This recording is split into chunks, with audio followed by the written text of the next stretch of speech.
morning. Hello, and welcome to Brekky with Blue and not Jonesy. With Double Dog. Surprise! Actually, Jonesy will be here in a little bit. I'm just kind of filling in for now. Yeah, he's giving me someone to talk to, which is quite sweet, actually. Thank you so much for that. I just wanted to say hi to all the raiders. Who have we got? We've got Kettle Kitchen. Hello. Cartoon Universe. Hello. Is it Tennessee Bushcrafter? Is that right? Correct. Hi. How you doing? Chris. Gary from Belt Loop. Hello. How the devil are you, sir? Okay. So, one of the things we were going to do today, because so something happened this week. I ended up on the telly. I ended up on the TV. And even though it was all organized, I don't know, months ago, just after I moved in here, so back in June, I kind of forgot all about it. And then all of a sudden I was there and I was on TV and it was like, ah! I'm really excited to see it. Okay, so what I'm going to do is I'm going to try and share this. Oh, whoops. We've got to work it all out. Okay, where are we? Where is it?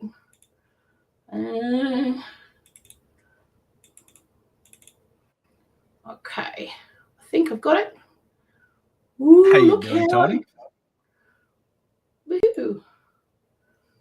Okay. So, we figure... I know, right? It's weird. And apparently people have been talking about it in different groups on Facebook and sending me screenshots of what people are saying. And it's so weird. It's really weird. Okay, let's get rid of that. To pick up her tools and make things she doesn't want to go through this a little bit. DIY deals. There we go. Love the sound of that ball bearing. Bedroom-based side hustles. Do it again. And can you guys hear that okay? Low price Yes. tags. Yes. Yeah. Ooh, look how clear that is. These are the bargain-bagging Brits making their benefits work for them. Whoa. This time, how to mop up some serious savings. To buy a Cuban mop over here is like 55 quid. Just have to make new. Camp like a bargain champ.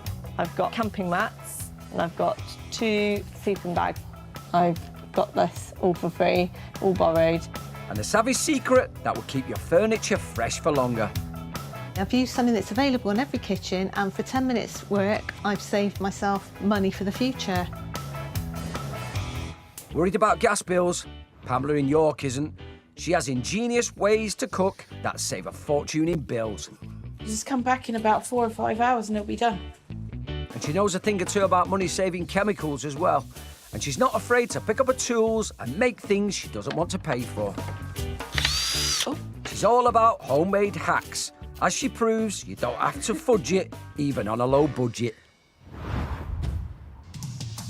Pamela lives with her partner Tony and the couple's cat. She's a former chef who loves nothing more than a slow-cooked supper. So I worked in different places. I worked in Italian restaurants. I worked in some Greek tavernas. I worked in staff kitchens, schools. Today, she's cooking up chicken surprise. And the surprise is the massive amount of money you can save by using Pam's innovative technique. In the pot so far, we have potatoes, onions, carrots, celery. This is a really cheap chicken, £2.99 chicken. Super cheap. Many of the leading chains are charging at least £4. She has to be careful with money due to a life-changing incident.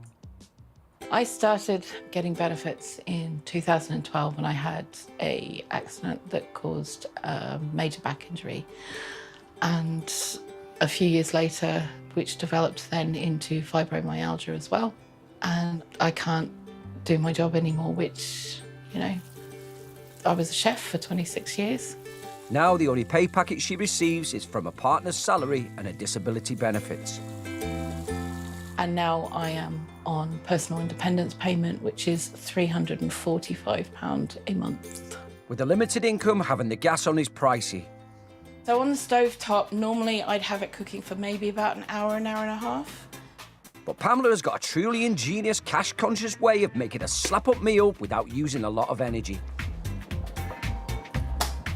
When I'm about half fill this, because it's going to release its own juices, and then we want it to come to the boil.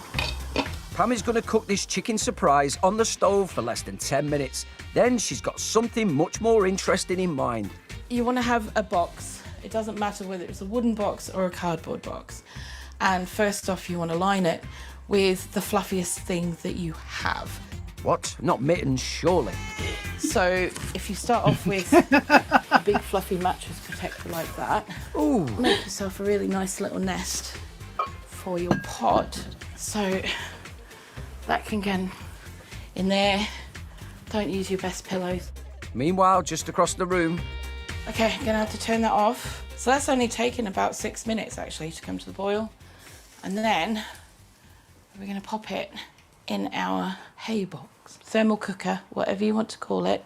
And then just pop that over like that and just walk away. That's all you have to do, and you just come back in about 4 or 5 hours and it'll be done. This miracle cooking technique is known as hay box cooking, perfect for stews and soups. It was something that became very, very popular during the Depression and the war. People who were on rations, etc., especially fuel rations. Pam has only used 6 minutes of gas, and even at today's prices, that's not a lot of dosh.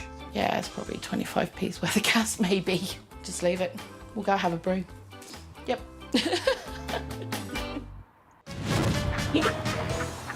In Exeter, single mum Rachel is someone that loves to get into the detail when it comes to living on a budget. She logs every expense on a spreadsheet that will make an accountant swoon. I know how much I've already spent in a certain category and I know how much I've got left in my budget. Not even the fridge can escape her love of logging. I log everything that I've got in my freezer and in my cupboards and my fridge. Oh, so son Noah can have maximum fun. So I'd rather be really careful with my money and know that I can have experiences with Noah. On a minimum spend. I've always had to budget for various different reasons. Being on low income, I've just always had to be quite tight with money.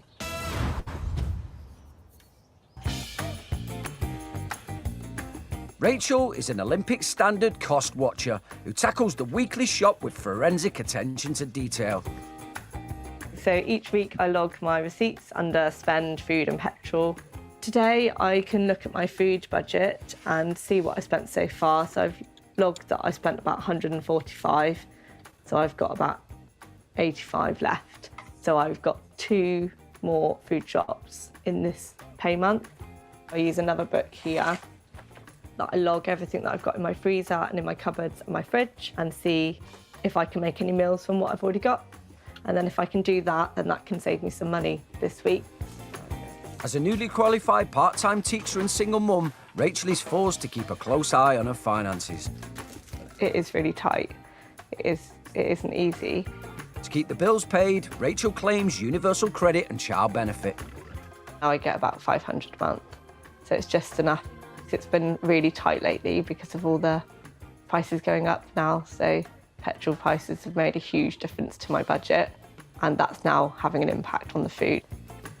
Her love of macro money management means that she knows exactly what she's got and what she doesn't. There's no overspending on her watch. If you don't know how much you've got left to spend, it's hard to know what to do in the shop when you're shopping. And her 13-year-old son Noah is no slouch either when it comes to saving dosh. So the total budget was £40 and we ended up paying about 28, 29 quid. So we spent 30.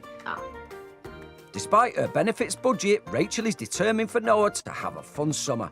And Rachel's toolbox is full of clever budgeting tricks to make sure she and Noah have all the fun without the funds. One thing I haven't done yet with Noah is that I haven't taken him camping. I've done it with friends myself, but I've not actually taken him. Homemade hackster Pamela in York is checking her chicken. We've been waiting for the chicken and veg soup that we've made. It's now been about 4 hours. So we're gonna check on it. I can feel it's warm. That's incredibly warm still. Wow. Mind your fingers then. On out you come.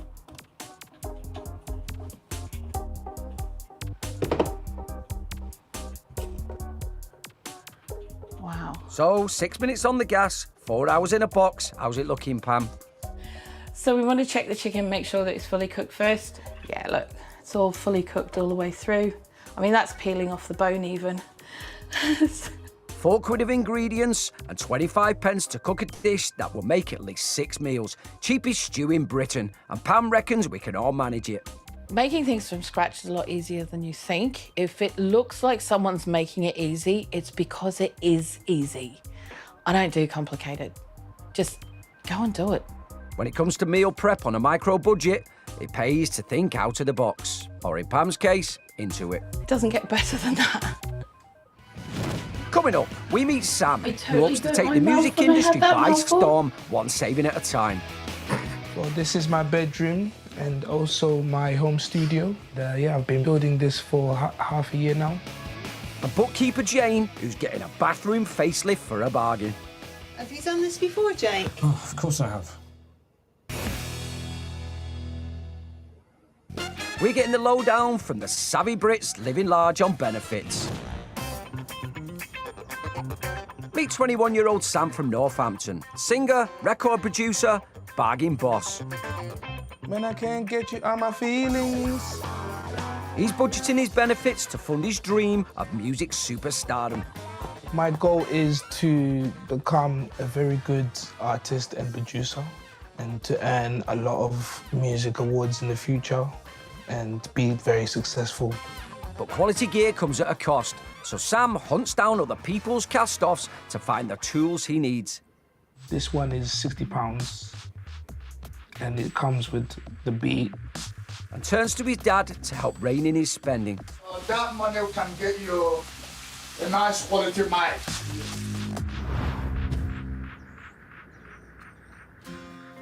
Savvy singer come super saver Sam is determined to make it as a stadium-filling artist without emptying his bank.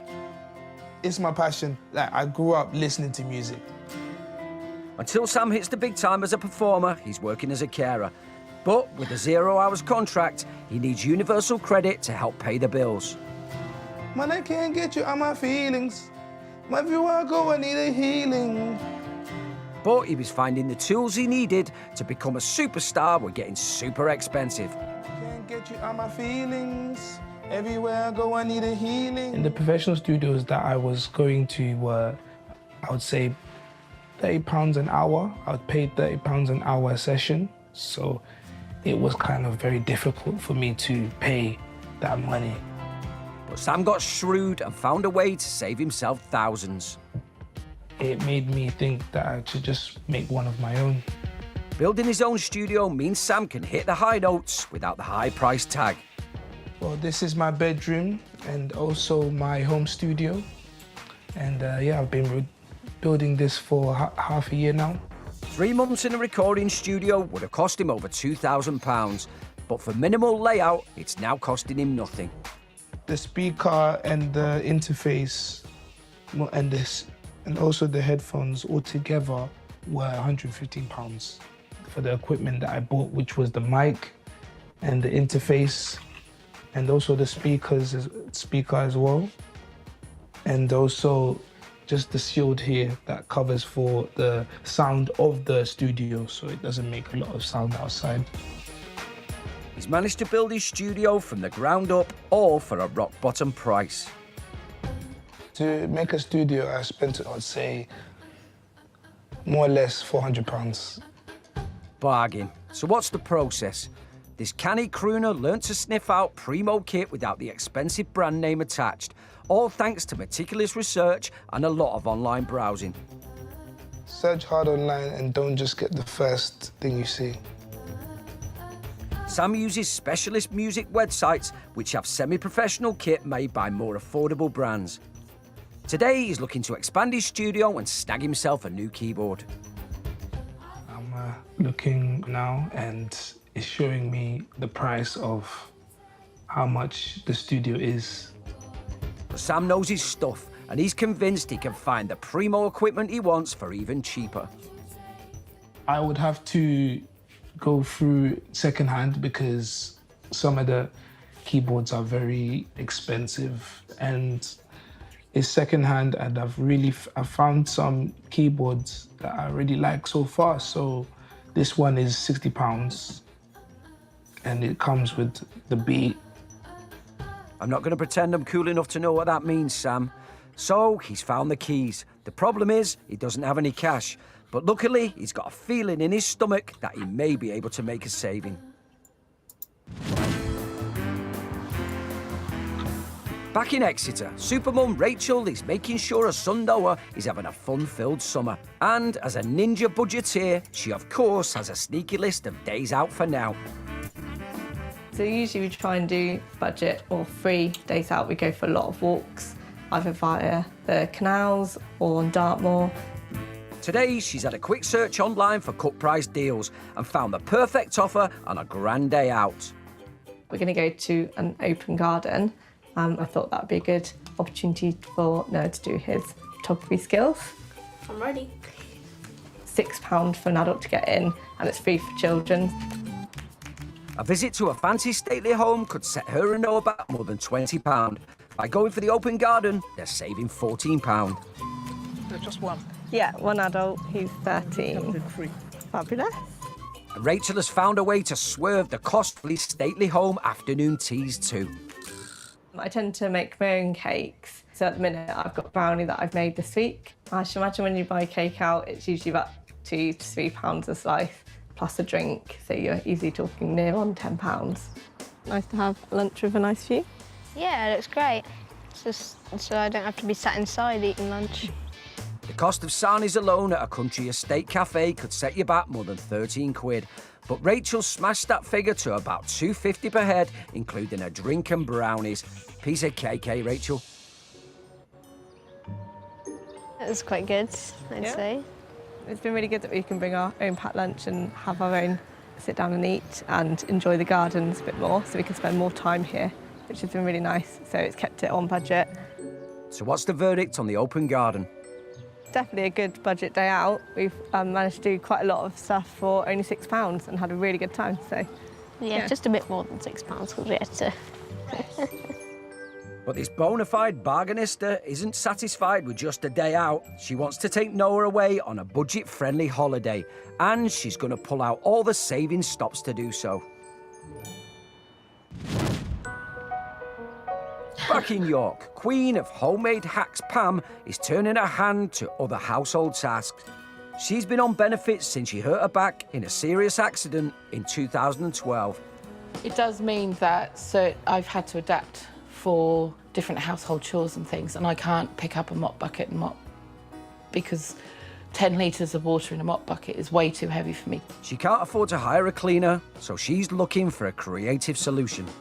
I found online the Cuban mop, which is basically 2 sticks stuck together that you can wrap a cloth around. As you can wash and reuse the cloth, Cuban mops are eco-friendly and hopefully cost-effective. That's insanity. Like, seriously, to buy a Cuban mop over here is like 55 quid.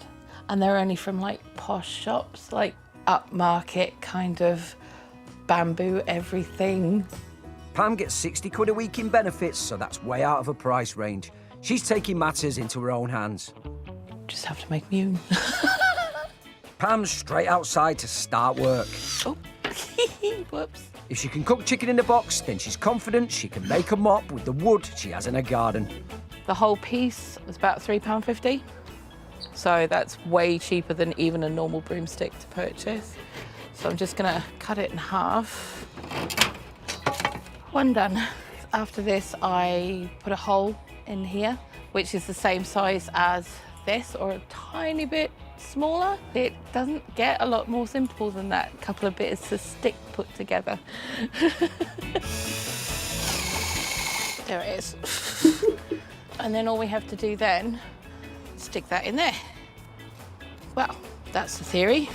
Time to put the knife skills she learnt as a chef to good use. I've got a first aid kit in the bathroom and my sewing kit's in the office. And without further ado, 3 quid's worth of wood is now a Cuban mop. It's in! Woohoo! We've done it. It's nothing fancy, but Pam saved about 47 quid. Let's see how it works. And the savings don't stop with the mop. Pam buys bulk 5-litre vinegar jars for $3.50 and transforms them. So this is the pine vinegar that I do my floors with. I go and forage for pine needles and I marinate pine needles with 5 litres of white vinegar. So you end up with this pine vinegar. So this is a cloth that's specifically made for cleaning floors with. It's actually really, really heavy duty. Let's hope the £3 mop can handle it. We're just going to use 100ml of the pine vinegar because that's enough. And get our floor cloth straight in. How do you work this money-saving mop? Then all we have to do is literally just wrap it around the Cuban mop, like that.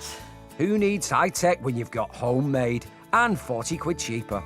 If you step back and keep it really simple, you can do all of those things very cheaply without all of the plastic fantastic gadgets and expensive things.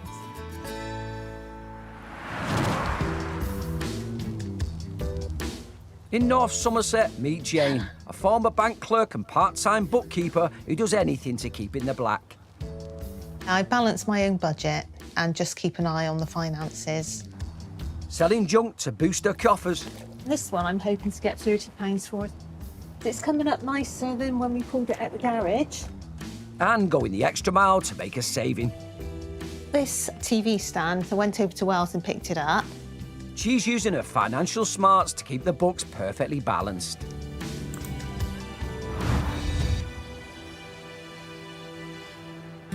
Bookkeeper Jane in Somerset brings her professional accountancy skills home with her. My monthly outgoings, I plan on a spreadsheet, my bills like telephone, mortgage, and then I list my incomes. Jane's passion for book balancing started with her career as a senior clerk. My background is 25 years in finance, working around banks. But after being made redundant for a third time 12 years ago, she learned to rely on her benefits and some part-time income.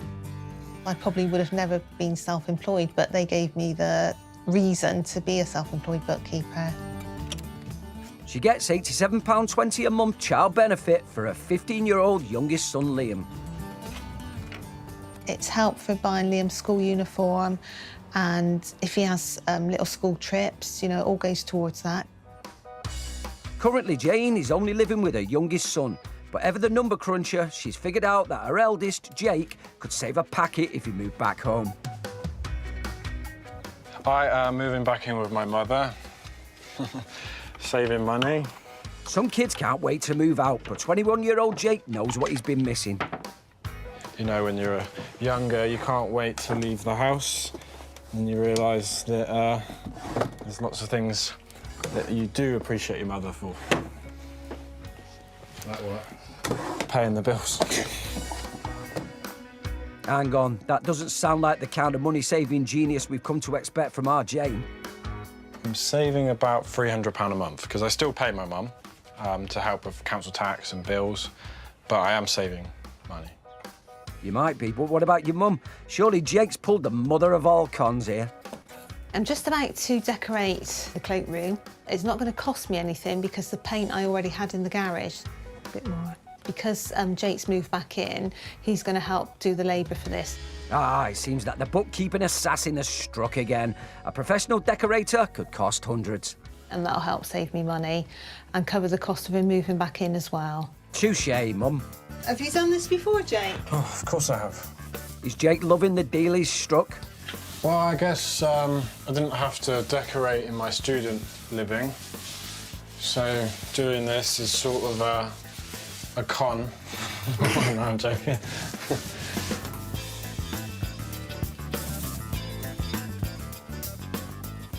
Where's your helper from, Jake? I know, he's disappeared. I think the roller wasn't working properly, so he's just gone to find perhaps another roller, I don't know. So that he's skiving off. Surely not. By the end of the day, Jane spent nothing on paint supplies and nothing on staff, but she has a painted downstairs bathroom. No! Oh, okay. Hey, Hey, you might be moving back out soon. But Jake's done enough to earn his supper, if he helps cook it. Back in York, Pam is the master of being resourceful on next to nothing, and she's making big cash savings through buying her herbs wholesale. My dry herbs I buy from them, or I get from Asian grocery stores. That's 250 grams of tarragon leaves, and it cost £1 more to get them this way than it was to buy a little jar of it at the supermarket. It's also fresher. That's as little as a sixth of the price of what some popular supermarkets are charging. I suddenly realised that actually supermarkets are not that cheap. And Pam has tips on how to make smart buys. When you're buying nuts and things, buying broken nuts actually saves you about £3 a kilo. It's because I don't need a whole one. Turns out broken nuts won't break the bank. And if the spice rack looks a bit disorganised, it's because Pam has just moved into this new house. But she has big plans. It's definitely bare bones at the moment, but we have such potential here to do what we want to do. We have room to have the greenhouse out the back, to be growing our own food, to be doing a lot of things outside. Growing veg can save you a wedge. 1,500 carrot seeds for 25p. 1,500 carrots, put that in your box and cook it. You can't buy a bag of carrots for 25p anymore, let alone 1,500 of them. But if carrots bore you, opt for something you can't buy in the shops. I have got one very special one that I'm going to be growing next year, which is a walking stick cabbage. They actually make walking sticks out of the stems, which grow up to 10, 15 feet tall, and you can still eat the cabbage on the top. I need a stick. I may as well grow one and make it myself. Pamela is full of unusual information. Not sure that brassica would hold my weight. But just wait till you see Pam's homemade cleaning products. Coming up, Jane's proving that second-hand doesn't mean second-rate. I paid £50 for it, and if I'd had to buy that new, you're probably looking at £300-400 for a nice solid oak piece of furniture like that. And Sam gets some super saving home truths from his dad. Samuel can save more than £100 in a month. So that money can get you a nice quality mic. We're catching up with the canny claimants who are living their best lives on benefits. Over in Somerset, our Jane's always got an eye on the bottom line. Everything has to come in on budget, including the family tea. There'll be no cooking the books on her watch. It is teamwork. Well, I have you know she never lets me cook. Do sometimes. No, you don't. You're like, get out, there's not enough space for 2 people in this kitchen. Well, it works out most of the time. It's no mean feat with 2 hungry sons to feed, but Jane makes it work. Those meatballs were less than £2 for the bag. Canned tomatoes is about 50p. Yeah, most of the teas I cook, I wouldn't normally spend more than £5 per meal. After dinner, most of us will settle in for an evening of trying to find something to watch on the telly before giving up and going to bed. Not Jane. She's off to her energy meter to keep an eye on, you guessed it, the numbers. I'm going to check the meter readings, take photos of them, write them down and put the meter readings in, because tomorrow I'll be on a higher fixed rate. I need to make sure that I'm being charged the lower rate for the meter reading up to today, so that tomorrow, when I go on to the higher rate, they don't try and charge me the higher rate. At a time when energy prices are soaring, a spot of light evening photography like this could make a nice little saving in a sea of spending. By putting in these meter readings so that they get the meter readings correctly, it could possibly save me £50. Don't just rely on those photos though. And then when your bill comes through, double check that you have been charged at the correct tariff, not the higher tariff. By sneaking in a photo before a tariff ends, eagle-eyed Jane has saved a bit of cash and she gets to make a cheeky little alteration to the outgoing tab in a spreadsheet. Win-win. In Northampton, hopeful hitmaker Sam is saving for a keyboard for his home studio. He may be a master when it comes to getting cut price music tech, but he's not so savvy when it comes to his stomach, and it's costing him. Fast food, I'd say more or less 71 pounds. 71 quid a month? The average Brit only spends 24 quid on takeouts a month. Time to call in some help in the form of Dad Moses, aka the Frugal Food King. This is rice, and it's one of the easiest food you can teach anyone to cook. A bag of this cost me about almost 14 pounds. I can get 40 dishes out of this bag without wasting time. This is beans. This is called brown beans. Brown beans is very lovely and very proteinous. It costs about, say, roughly 14 pounds. 14 pounds gives up almost about, let's say about 4 kg. These 14-pound beans would make 30 portions of stew. If Sam learns to cook, it'll help him save the £70 a month he's blowing on takeaways. Stir fry. Stir fry. Okay. So it's just easy for you. With this, you can get about 4 or 3 meals at a go. That's about 5 pounds plus. So you can feed Samuel 4 meals. So you can put it out in container, put it in the fridge. Whenever he wants to eat, he can just pick it up and then warm in the microwave. The stir fry is around £1.50 a head, compared to at least £5 in a takeaway. How much Sam saves depends on how many takeaways he's been buying. Samuel can save more than £100 in a month. You were telling me you want to buy some microphone. Yes. So that money can get you a nice quality mic. With Sam's new stir-fry skills nailed, that keyboard and worldwide fame are hopefully just around the corner. Queen of homemade hacks Pam in York has recently moved into a new home. She gets benefits after a spinal injury left her unable to work. We didn't have time to move and clean, so the cooker is not looking pretty. But she's had to use ingenuity to get by, like building a Cuban mop for the floors. Woohoo! But she's not done making things yet. This is an orange-infused vinegar that I've made using waste orange peels with white vinegar. So the orange oils in the orange peel work as a degreaser. The vinegar and orange are bought wholesale, along with the key final ingredient.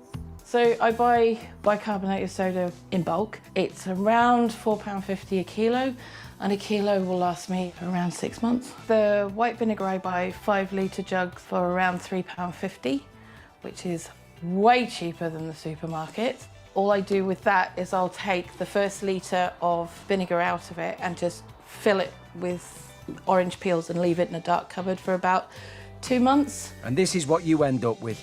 Kitchen cleaner at half the cost of supermarket brands, saving Pam over £1 a week based on average UK spend. And this new concoction should do a grand job on this. So I need to take these bits off the stove. Shake a little bit of this. Where the worst parts are. That's the bicarbonate, if you're wondering. The reaction between the bicarb soda and the vinegar is what will get the most of the grease and hard crusted stuff off. Mixing vinegar with a pile of bicarbonate soda is also the basis of a kid's science project. It creates a mini volcano that fizzes up. Leave it to soak for a few minutes and go and have a brew and put your feet up. And just a brew minutes later... So it's been about 5 minutes, and as you can see, I can just run my finger across all this lot, and it just pulls straight off. And after a quick towel off, the difference is obvious, and the cost is tiny. I would have to say less than 10p to do that. Back in Exeter, budgeting ninja Rachel has got her eyes on the prize, a summer holiday away with son Noah. With the sun shining and Noah's interests always at heart. Noah? Yeah? She's also thinking of what to get him for Christmas, naturally. What kind of things have you been thinking? This super saving Santa is planning to fill her sack with bargain buys ready for the festive season. I know that lots of prices tend to be cheaper around end of August, September. I noticed that they do put the prices up before Christmas to then slash them. She'd be buying them anyway, but by planning ahead, she can make a big saving, all of which can go in the holiday kitty. So what's on the list? Maybe a Lego set or something, or... Do you know which Lego set? Yeah, maybe a Lego Star Wars one. Okay. Armed with Noah's list, she's got nearly 6 months to forage for the cheapest deal. They do offers like this. Old Saint Nick will be furious. He pays full price. Well, this one over here is £60, and it's normally 90. 40 quid, that's a really good price for it. Yeah. But let's not get the wrapping paper out just yet. Rachel's got a money-saving trick up her Santa sleeve. Buying second-hand on online auction sites.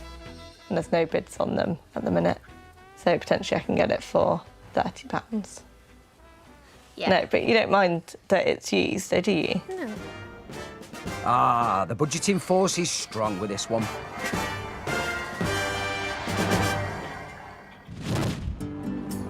Back in Somerset, human calculator Jane is on a mission to keep her accounts perfectly balanced. She relies on her benefits, as her income as a self-employed bookkeeper can be unpredictable. It can be difficult, so it's just making sure I've got money in my savings. If I need to draw my savings, I've got a bit put by. But when the books allow, Jane does manage to treat herself, on a minute budget, of course. So I've bought these clothes pre-loved. A clobber may not look second-hand, but Jane's made mega savings with smart wardrobe buys. Now this one I wore for an interview for a new client and I got the job. I paid £5 for that and it's great for work. I wear it with trousers, skirts. Most of the items here are in perfect nick, but were bought for no more than 30% of retail. Jane's saved up to £1,000 on this rail. I prefer things to be in good condition because obviously I'm wearing them and I'm my own brand. It just depends again on your budget and how much you're willing to spend, and you do have to pay postage on top, remember, with these items as well. It's not just a wardrobe where Jane's making savings that would make an accountant fist pump with joy. I bought this TV stand from Facebook Marketplace. It cost £50. If I'd bought that brand new, I'd be looking at £100 to £150. Anything else? This unit, it's solid oak.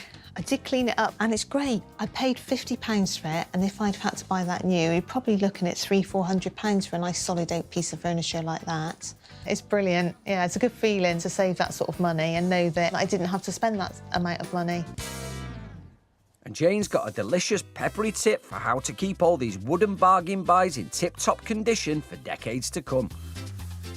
I'm just nourishing the wood with this olive oil. That's right, she said olive oil. There's a good reason, and it'll save you in the long run. It'll make it look better, but it'll also make it last longer. If I keep nourishing it every time it dries out, because the central heating will dry it out, I'll never have to buy one again. You can just use normal olive oil. You don't have to use virgin or extra virgin. I do, because I'm posh. Ooh la la, some things are just worth the extra spend, eh, Jane? I've used something that's available in every kitchen, and for 10 minutes work, I've saved myself money for the future. These bargain buys are all well and good, but any bookkeeper knows you've got to balance your incomings and your outgoings. Luckily, Jane's got her eye on a little something that'll make her a bob or two.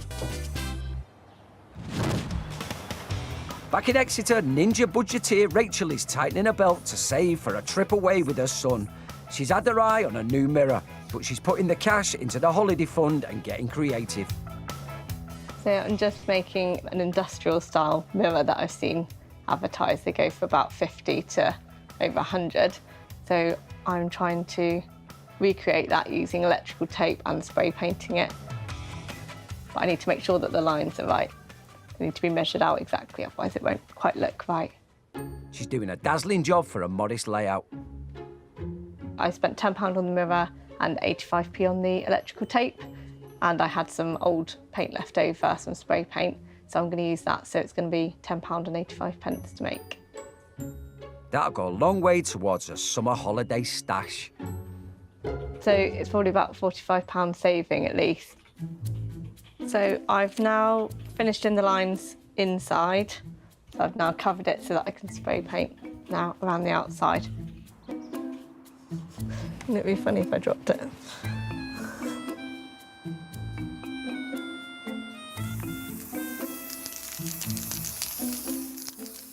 spraying done, next job is get it on the wall.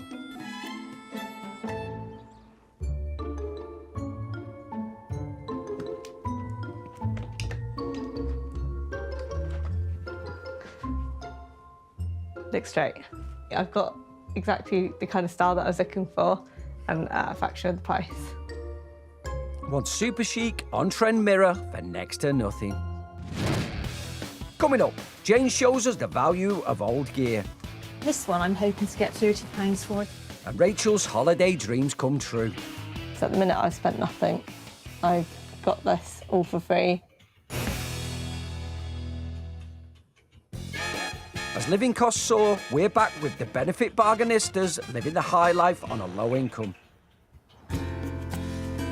In Somerset, Jane is a bookkeeper on benefits who wants a seriously stable spreadsheet.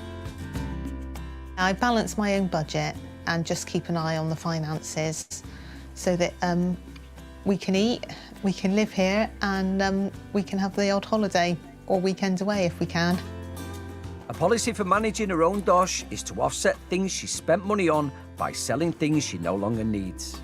This one I'm hoping to get £30 for. And get at the underneath now with all the mucky bits under there. Well, don't let scraping off a few mucky bits hold you back. There's money to be made. Think that looks better? Now, to get listing, it's time for Jane's money-making marketplace tips. Tip 1, keep it clean. Yeah, it's definitely the way you present things online. If something looks clean and tidy and you're more likely to sell it, yeah. Tip 2, get snappy. Get a good photograph of it so people can see exactly what they're buying. Tip 3, be honest. I would just list it that the brakes need a bit of attention because the tension on them isn't as good as perhaps it should be.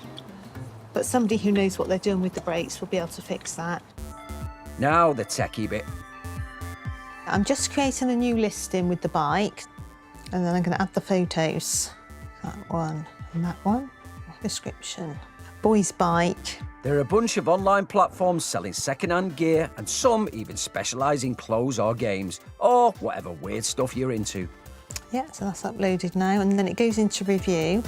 With her ad posted, Jane's on her way to a wheelie easy 30 quid with just a phone and a wet cloth. Lovely. Over in Exeter, ninja budgeteer Rachel is saving every penny possible so she can take her son Noah on holiday. So one thing I haven't done yet with Noah is that I haven't taken him camping. And cost-conscious Rachel has blagged herself a camping kit of freebies. A friend at work gave me a tent that he's got, so that's a 2-man tent, so that should be big enough for me and Noah. I've got camping mats, and I've got 2 sleeping bags that my dad's also given me. One looks like a very original army one, and then also some little cushions. All this kit could set Rachel back nearly 200 quid if she wanted to buy it new. By borrowing from friends and family, she's saving big. So at the minute I've spent nothing. I've got this all for free, all borrowed. But before she commits to booking a campsite, Canny Coin Counter Rachel wants Noah to road test the experience first. I think he's gonna like it. I think he'll like the idea of being outside. In the back garden. What you don't need. I don't see the point in buying lots of things and then having to store it, so quite often I will ask to borrow things from other people. They want you to lift it up in the middle. Smart move. While the rest of us cough up for equipment that ends up in the attic, Rachel prefers a try but don't buy approach. There you go. All right, should we get the pillows and stuff in there? Yeah, do you want to get the mats then? Pretty quick. Quick build. With the tent up in a flash, it's time to give the new home from home a try. Okay. We'll fit inside. Space for 2. Cosy, and the numbers are looking good too. If I was to go away for a couple of nights, either in the UK or abroad, it would still cost a good couple of £100. Depending on the facilities you want from a campsite, prices range from 20 quid to 60 quid a night for 2 people. With most hotel rooms costing 100 quid a night or more, a week's camping holiday could save Rachel 560 quid. I don't have to spend quite as much money, but still get away and go somewhere different. But before she splashes all her savings on a trip away, our ninja budgeteer Rachel wants to be 100% Noah likes camping. Think you'd like to go camping then? Yeah, if it's like nice and hot, or it depends on where. Tonight, it's a night in the garden, but with savings like this, who knows what the future may bring. I'm ready for that. Ready for bed? Yeah. You feel comfy? Yeah, it's really comfy. So what's the verdict, Noah? I really like it more than I thought. I definitely wish we could do this again. You do? Yeah. Okay. A camping holidays go. It's like a tiny house. Next time, vegan frugal foodie Vicky is eating like a queen and wasting nothing. These were jars that had something in them, so I took the label off and then I reused it. Super savvy Shalini is saving her way to Jamaica. So I've made quite a bit of saving. I'm able to afford all the tickets and I'm ready to book.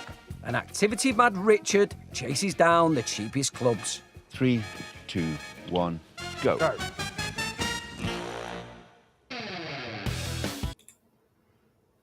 There you go. Ta-da. That was awesome.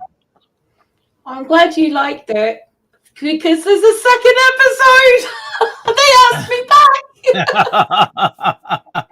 Awesome. And that one's coming out on October the 3rd. Well, over here it's coming out on October the 3rd. So yeah. So that's kind of fun. Thanks, Sheena. Camping and hiking gear is the beginnings of survival gear. Started with all that decades ago, the things for prepping and such. Okay, so over here in the UK, not a lot of people have cottoned on to that yet. There's not a huge prepper community over here. Most people live from day to day. That's more of a necessity than anything because people's wages haven't gone up with the value of inflation for more than 12 years. I'll say 12 years at this point because a lot of people who work in public service jobs, like who work within the NHS, which is the National Health Service, frontline workers like firemen, police, all of them, they haven't had a pay rise in 12 years. Okay, and inflation in that time has gone up by 30-40%. And then some. So I'm up in York, love. I used to live in Pembrokeshire. I grew up in Milford Haven, Aberporth, and then we moved to Milford Haven, and then I lived in Llantwit Major, which is down near Porthcawl. So yeah, I actually grew up in Wales. I got one question for you, Blue, real quick. Yes. What is like equivalent like of a quid, a pound, and they also said something else that may have meant money, or save some cash. So a quid, okay, our money here is pounds and pence. Okay, pence is the equivalent of cents, pounds is the equivalent of dollars. Okay. All right. And a quid is our slang for a pound. Okay, So like a dollar would be like you call like a dollar a buck over here or something like that. It's okay. the same kind of thing. Okay. Yeah. It is a small world, Andy. It is a small world, love. Yeah. I completely agree with you. Bushcrafter, I do.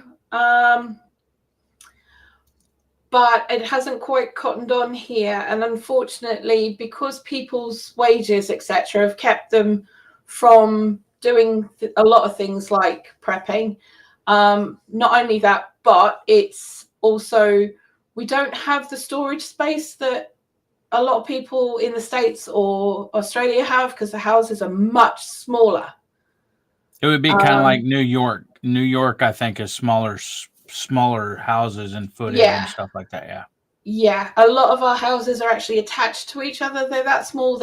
Because it's such a small space, people don't really think of it because they have to only have what they actually need within their houses. So unless they have an attic or a loft, as they call it over here, it's difficult. It's difficult. But I mean, like, we do what we can, obviously.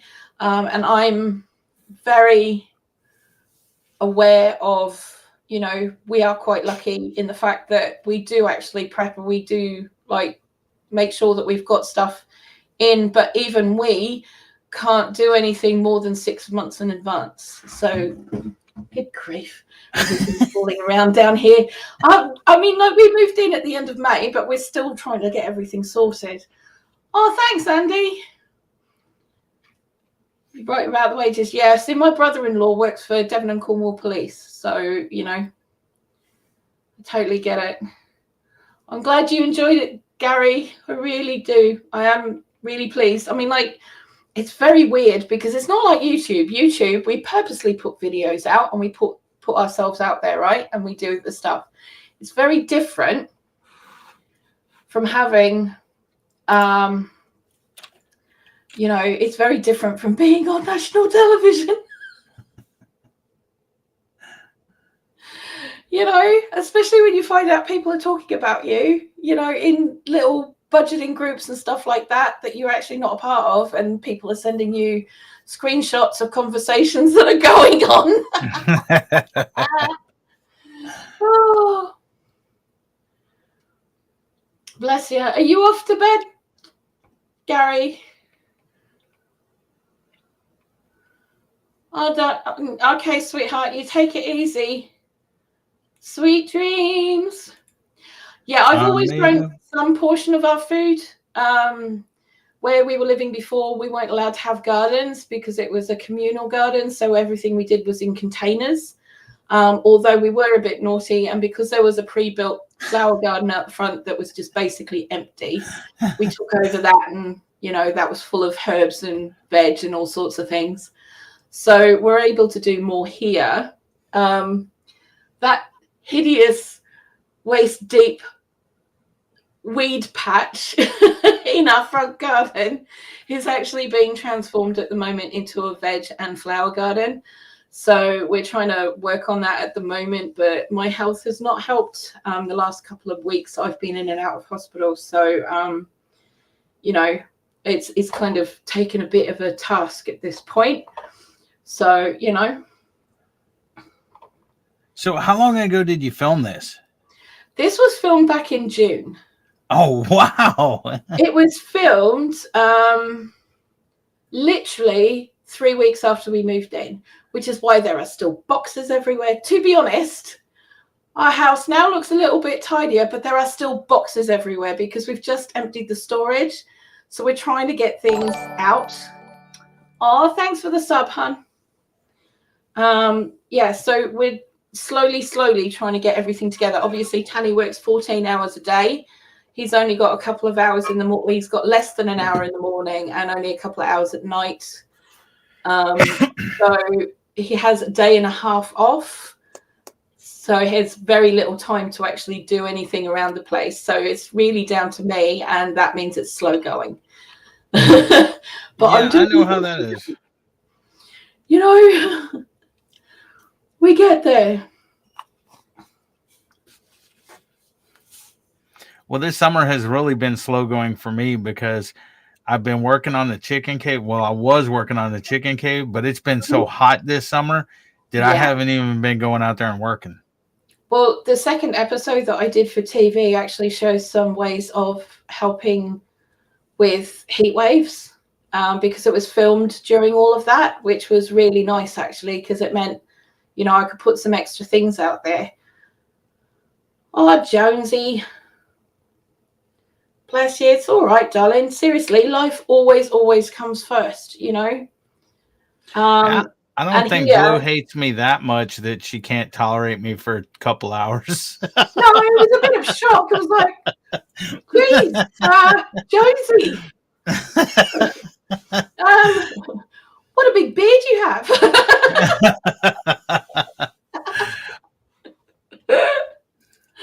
If I would have had some more time, I could have made a background that said Brekky with Bloo and Jonesy or something. It's all good, dude. You know, it's all good. You know, whatever happens. I'm not quite sure how many episodes there are in season 2. I know that they're doing the recap or update videos at the end, which is what I'm in October the 3rd. So, yeah, I'm not sure, but we'll show that episode again, obviously, in live on the Saturday for those who can't watch it over here, because unfortunately, the streaming channel over here that they have for Channel 5 called My5 doesn't allow for people overseas to watch it unless you have a VPN. You know, then you might be able to watch it.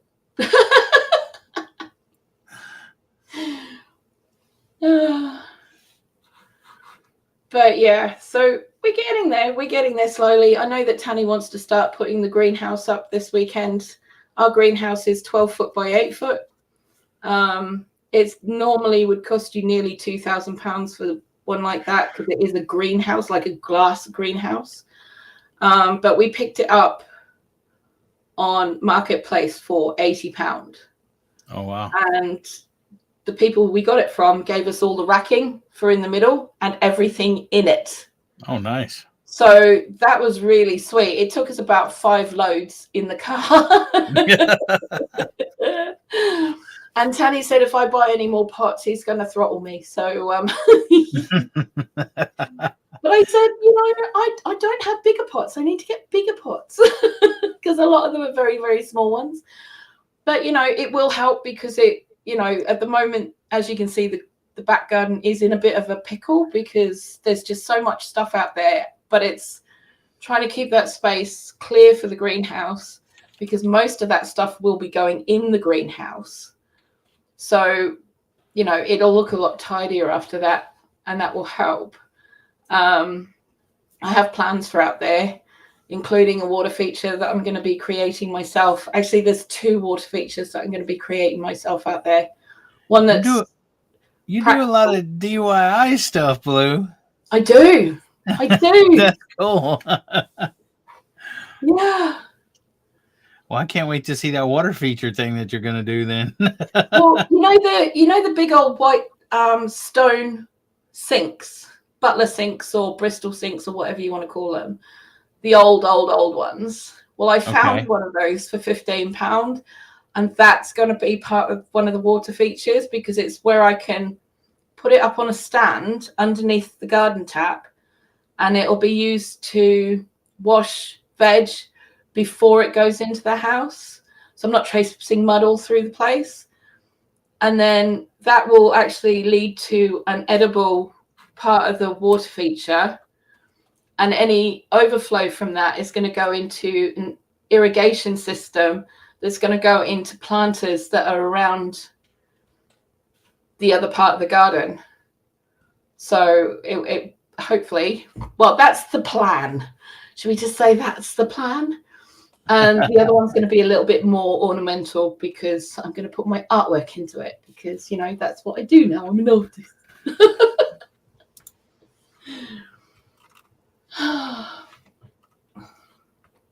Back to work, audio on. Can't see the chat. It's all good, darling. Take it easy.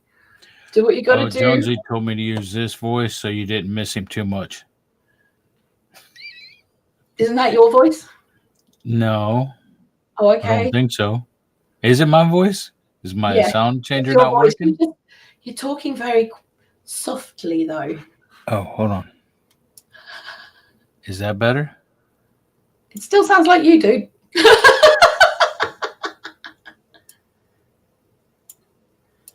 So this ain't some changing my voice? There's nothing changing your voice, love. Wow. Wow. It's changing my voice in my headset. Wow. Oh, well. I will check out that video that you're doing on the greenhouse, Bushcrafter. That sounds amazing.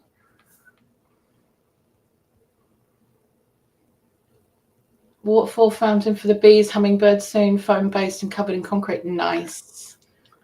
Ah, I know what it is. It's because you're not using StreamYard.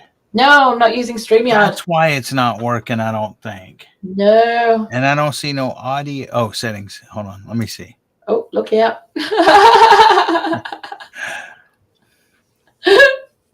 No, I don't see no audio settings. Dang it. Okay, wait. Maybe down here?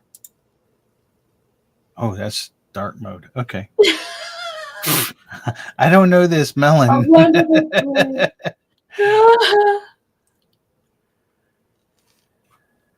I don't need StreamYard for the deep voice. Nice. Nice. You messed me up, Blue. Yeah, because the StreamYard don't work. I mean, the voice changer don't work because I don't see no audio options. There, never mind. Oh, wait, here it is. Can you see how bothered I am? Hold on.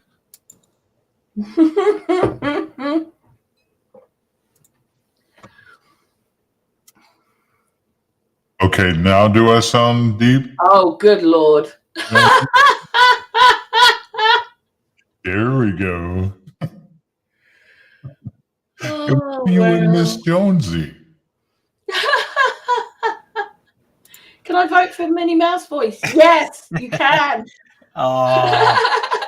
Did you see that time that Jonesy was walking around the store buying stuff? And No. I went, oh my gosh, you need to go watch that. It was like, hold on. I'll tell you what I was doing. I was saying, help, help, the big man's got me. He's taking me away. And people were looking, giving him weird looks and everything. Oh, that's brilliant. But it was hilarious. And afterwards, Jonesy was kind of laughing about it. He thought it was kind of funny. Yeah. It is funny. Actually, that's the kind of shenanigans. He's being completely rude. Ooh.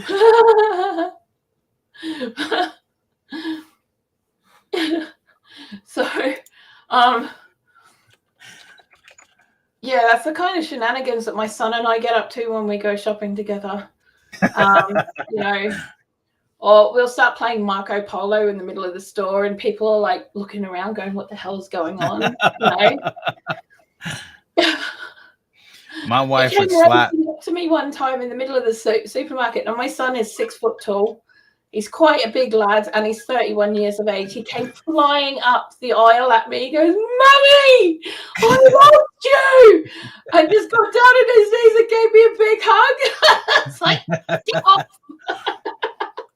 Man, my wife would slap me if, I did that stuff. Because, she don't like it when we go through the drive-thru and I start joking around on the freaking intercom and stuff. She gets mad at me about that.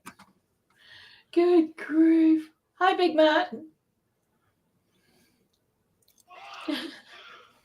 Welcome in. And thank you, Tony, for putting all these videos, like my videos up for me. You're better than Nightbot, man.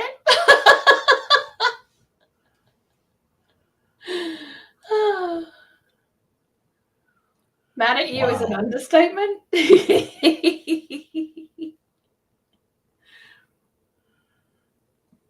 I have a habit of tucking my better half shirt up under her strap on her back. She gets so mad. Yeah, I would. I would. Probably because I don't have a strap on my back. So if anyone was trying to do that, it wouldn't work. Oh. Hey, do they have a lot of wildfires in Australia or something? Yeah, they do. Because there was something in Australian news about 800 laptop batteries are powering this couple's home, helping them live off the grid because of the summer brush fires. Yeah. Wow. Yeah. Night, Shana. Thanks for being here, and thank you for the raid. Now, where do they come up with 800 laptop batteries in the first place? I have no idea, and I'm not sure a laptop battery is a really good idea because it's very hot over there and they tend to blow up. Oh wow. So it's like, really? God. There are better ways of doing it. But yeah, the bushfires over there are pretty extreme, and unfortunately, there are people out there that like to add to them. They tend to start Boxing Day, so the day after Christmas. And yeah, you tend to get some pretty awful ones, and they tend to spread up and down the country. Yeah, which isn't great. A couple of years back, Sydney was literally surrounded by bushfires to the point where the ambient temperature in some parts of Sydney was actually 56 degrees Celsius, which is ridiculous. Wow. Yeah. Well, I didn't know Tasmania, they gambled in Tasmania and stuff. Oh, yeah.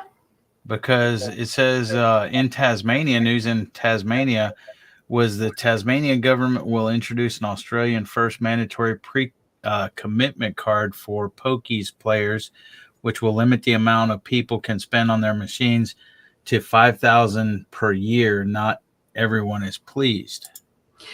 Yeah. Okay. So in Australia, instead of having lots of pubs, they have what are called clubs. Okay. And they're social clubs. So every group will have a social club. And depending on how many members you have, I think you have to have 4 members per poker machine. Okay. So some of the bigger clubs have thousands of these machines in them and take up half the club with the gaming floor. Unfortunately, that means that there is a huge gambling problem in Australia, and that is why they'll be doing it. Oh, wow. See, like here in Texas, we can't gamble. I mean, other than the lottery or whatever, but we can't gamble here in Texas. There's some states you can. So if we want to gamble, you got to go to Louisiana as the closest place. Right. Where Louisiana, Nevada, there's a lot of states that gambling's illegal, but a few of them that it is legal. So yeah. Well, a lot of the revenue for the clubs comes from the gaming floor. Oh, really? So even though you can have drinks and you can have meals and all of that kind of stuff, and they tend to put on events, and there's sounds like Las Vegas and stuff, but that's the main draw, is to get people in to play on the machines. Yes, kind of sounds like Las Vegas, where they have like the buffets and kind of where food and everything is the afterthought. Yeah. It's just there to keep you there longer. Whereas, wow. I mean, my auntie, she had a major gambling problem. And when my uncle passed away, she cut herself off from the family and literally gambled everything that was left. So that she didn't leave anything to anybody and didn't leave, anyone anything that they needed to sort out for her afterwards. Yeah, on the back of the lottery tickets, they have like a Gamblers Anonymous number and stuff. Yeah, they do that over here as well. But there's not a lot. I mean, although there are, the biggest thing over here are bingo halls, where everyone goes to play bingo, and that's the social thing over here, is playing bingo. And there's huge buildings set up for this bingo halls. So, and they're kind of like, they remind me of the social clubs back in Australia, only there's no gambling floor. The whole thing's a gambling floor with a bar and a small place to get food in. It's all bingo, So yeah. Hey, Dark Lord Minette. How you doing? I never could say that, his name. It's Dark Lord Minette. Okay. Yeah. Some states is borderline. They have private bars that you have to sign up for a membership to get in so people can play poker machines. If you don't have a membership, you can't come in the door. It gives them the right to not allow police in the door. Right, okay. Got that. Look at that. That's awesome, Tony. Oh. Devil Dog is a nickname for a United States Marine. Okay, I didn't know that. Really? You didn't know what No. my... See, because I was in the Marine Corps, and that's what the whole Devil Dog name is. He said I just thought it was your nickname when you were in the Corps. I didn't realize that meant that you were in the Corps. Yeah, So, how they got it. How they got it was during World War II. Against the Germans, called Marines Teufelhunden, because no matter they were outgunned and they didn't have as much munitions, and they were outgunned, and no matter how many casualties they took, they kept advancing. They would not fall back or anything else. Yeah. So the Germans gave them the name Teufelhunden, which is the equivalent of Devil Dog. Right, gotcha. And Stealth Andy Stee said we had wildfire down by Newgale, some of the hills by the campsite. Yeah, that's how hot it got over here. We were having breakout fires over here in the UK, and that's pretty much unheard of. That's how hot it was over the summer. A blue pixie is defined as autistic texture artist, writer, blogger, gamer, creator of yumminess, Twitch affiliate, YouTuber, troll hunter extraordinaire, and fibro warrior. Get off my Twitter! I know where you got that. That is funny. Oh my god.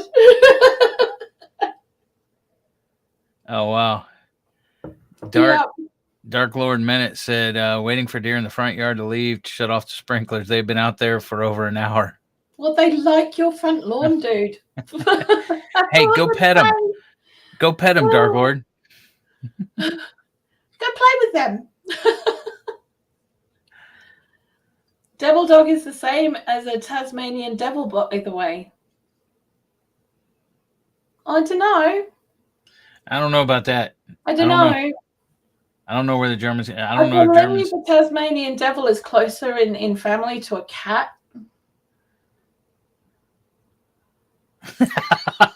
He said no.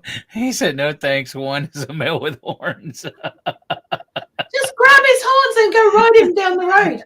Yeah, jump on his back. Act like you're Santa Claus. Come on. That's what it was referred to back in the day. See. Yeah. Darwin Award if I go try to pet one gored to death by a deer. I've seen better Darwin Awards than that, mate.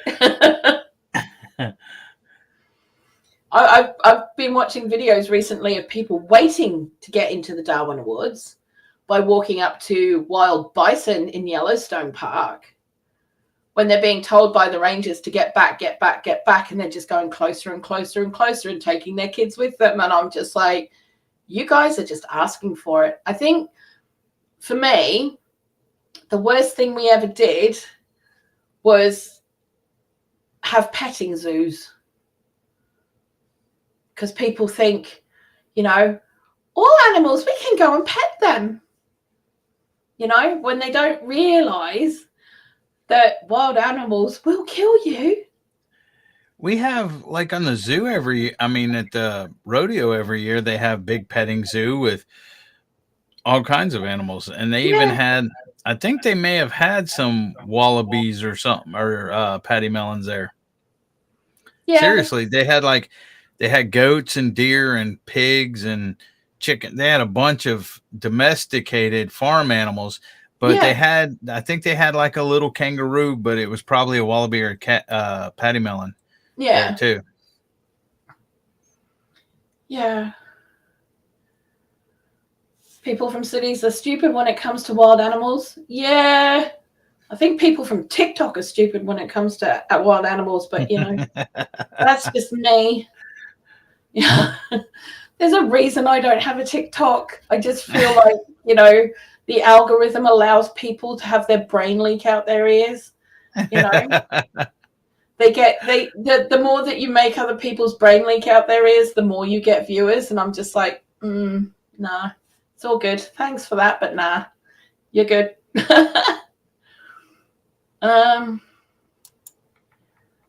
Crazy, not stupid. Fair enough. If we don't water, it'll be dry and could cause a fire. No thanks. Yeah, no, I totally get that, dude. I do. We actually had a hose pipe ban here a few weeks back because the reservoir got so low that it unearthed the medieval village. Grizzly bear, hey, come here. Even dude on alone. Oh, hang on. Let me just. You guys read it. Words are hard. Yes. Yeah. Actually, there was something that I was reading a little while ago about. There was about 50 people that got arrested because they caused the death of a baby dolphin because they pulled it out of the water to have selfies taken with it. And there was a group of 50 of them passing it round. Oh. Yeah, but the police came in and arrested everyone. Everyone. The baby dolphin died? Yeah, the baby dolphin died. Oh. It suffocated. Yeah. And it was less than, it was less than a month old. It was brand new, so yeah. It's been said that this nickname came about from Marines being ordered to take a hill occupied by German forces while wearing gas masks as a precaution against German mustard gas. Mm-hmm. I tell you what, come the next World War, you can have Tanny, drinking beans and beer.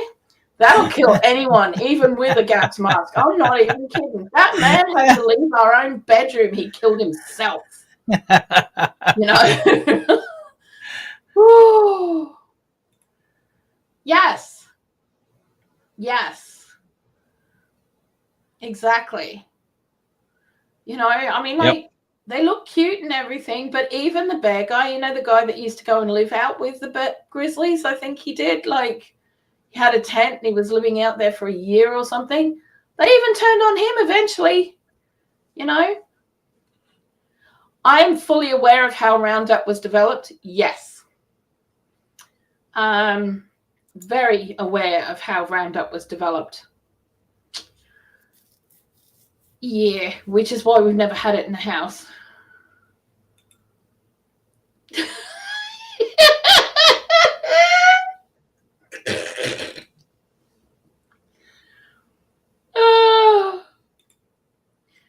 Just line up a few gassy dogs, that'll end a war. Yeah.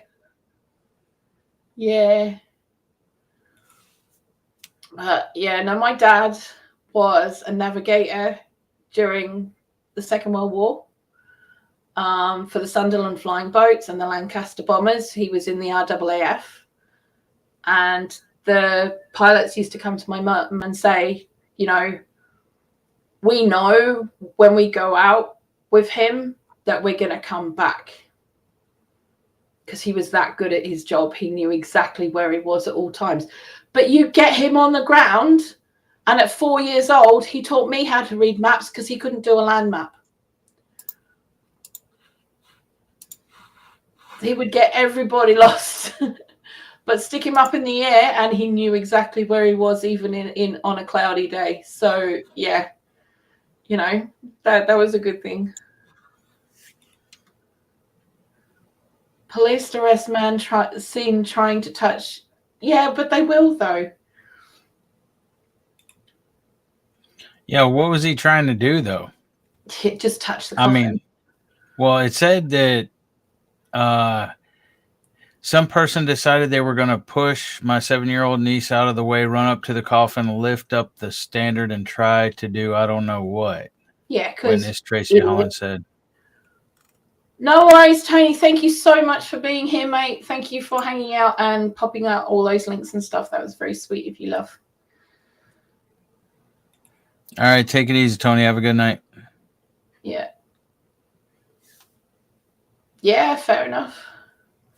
Did y'all hear about that? Was that on the news about that man? I have. Honestly, I've been ignoring the news for the last few days because okay.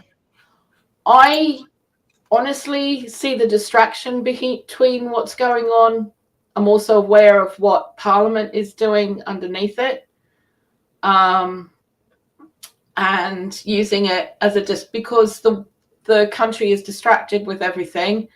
They've pushed through some really dodgy rules that they said they'd never do. That is actually like party mandate. So, you know, so they've just given out like 30 or 40 fracking licenses when they said they'd never do that again. So, yeah, I apart from other things. So, you know, it's just someone trying to touch something that is almost religious and property to a lot.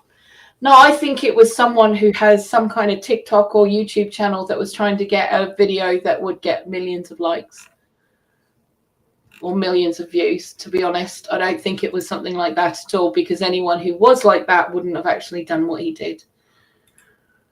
So look, just try doing the same to a badger, or write your car off and just walk off. Yeah, same with a wombat. Wombats will rip the under chassis of your car out. It's like hitting a boulder. They are that tough and that hard. Hey, Darren, how you doing, darling?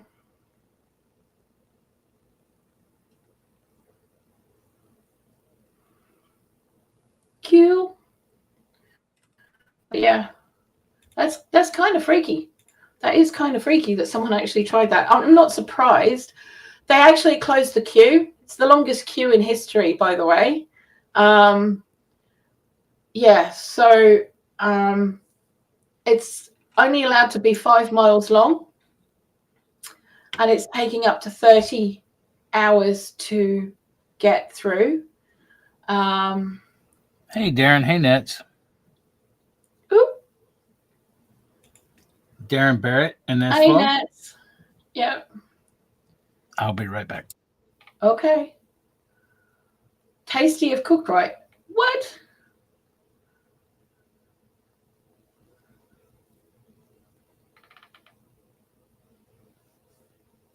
Yeah, okay, so you've eaten a badger. Nice, okay. All right, fair enough. Oh, yeah, no, I totally get what you mean, but I honestly think pranks like that, because majority of people have been really respectful, and they will be really respectful, but there's always going to be that one that thinks that they can prank out or whatever. So, yeah. Badgers and wombats.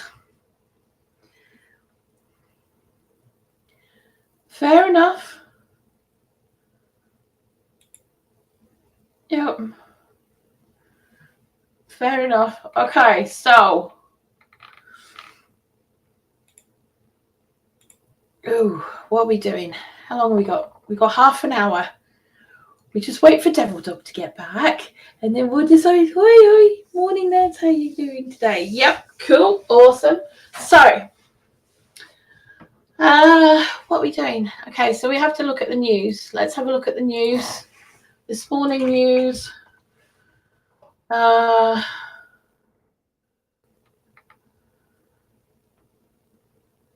Okay. Right. So, as you guys probably know, or those who live in the UK know, funding has been cut to schools yet again. So they are having to, they're looking at more, and this is something that's been going on for a while, but there's a lot of more dodgy stuff that's been going on with it while everyone's been very distracted.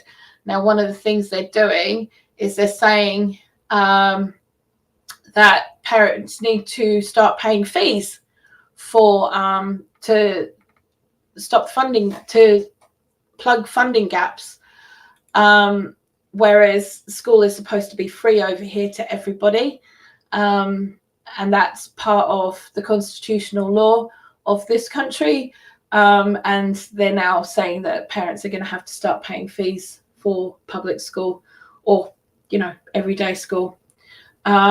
they're also having to look at 3 and 4 day weeks because they can't afford the electric and gas to keep them going over winter and keep the places safe for the kids. And they can't afford the teachers either. So, you know, that's putting more pressure on the families again. And it's getting ridiculous. It really is.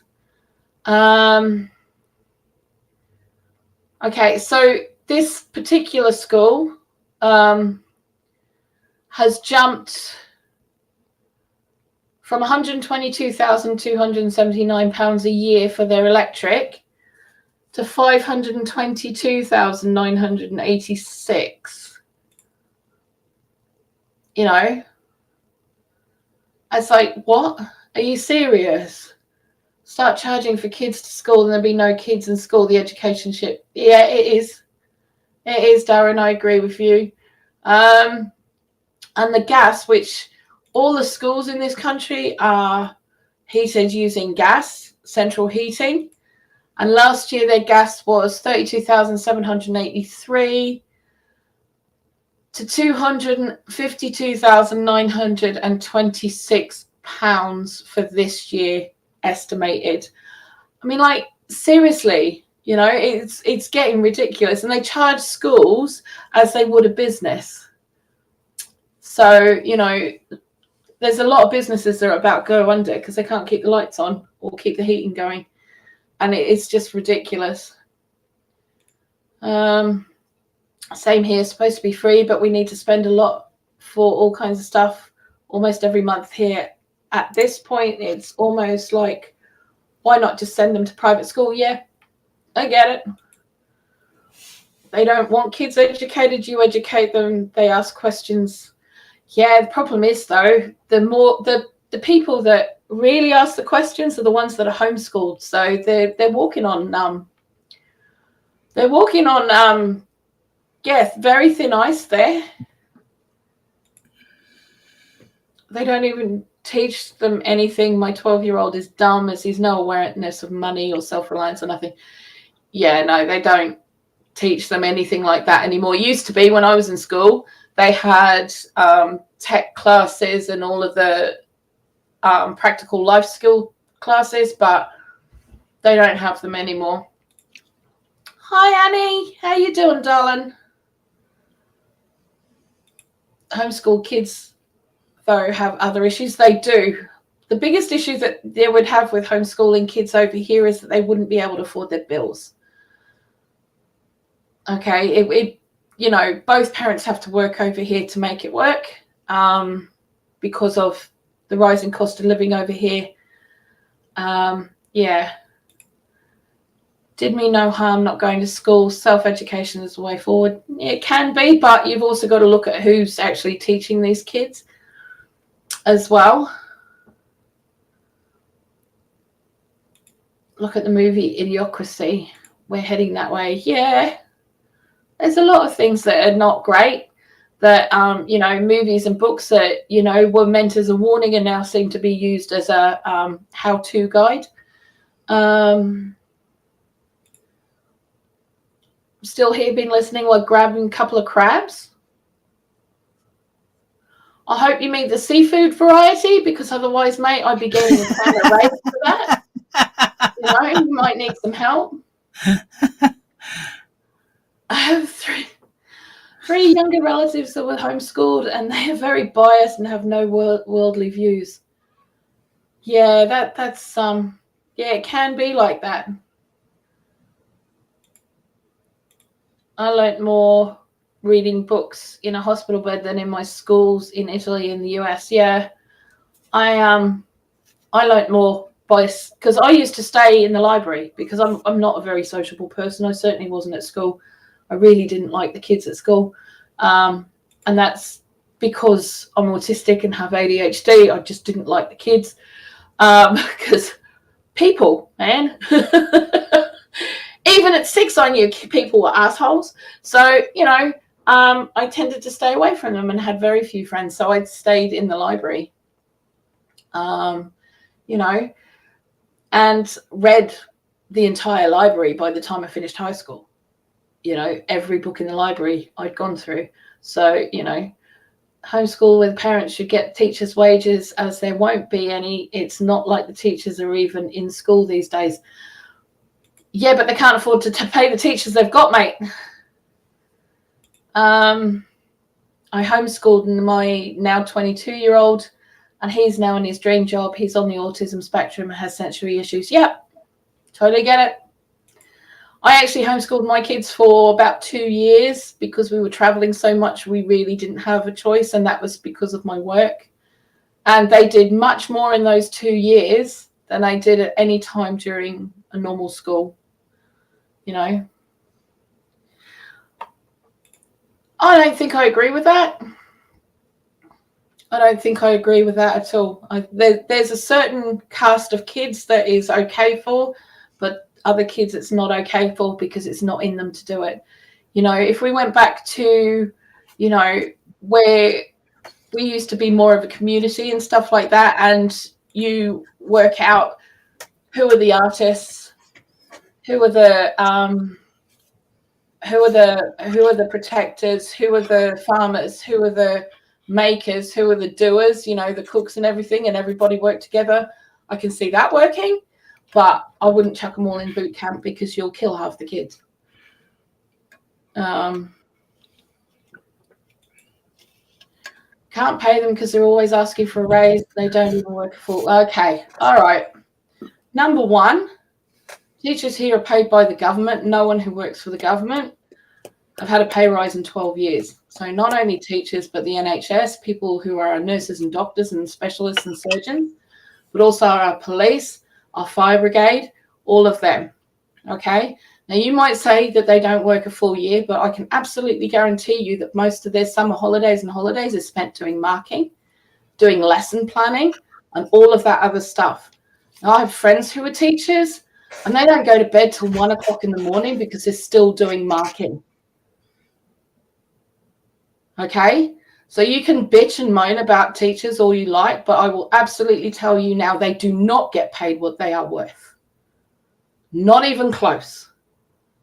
And they're working in classes that are so overcrowded, it's ridiculous, and up to 40 students in a class. And when I was at school, they weren't allowed to have more than 25.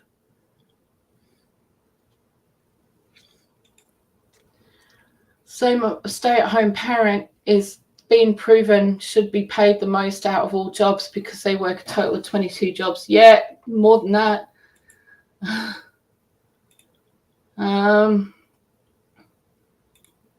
No, they don't. They don't teach basic life skills in schools anymore, and cooking classes are a joke.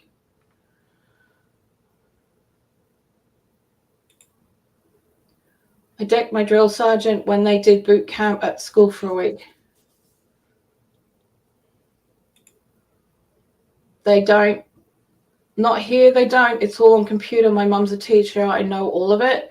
That's cool, but I know teachers over there as well, and I'm aware that they're very similar, and a lot of their own pay is used to pay for stuff that their kids need in their classes. So you might know what you know, but I also know what I know.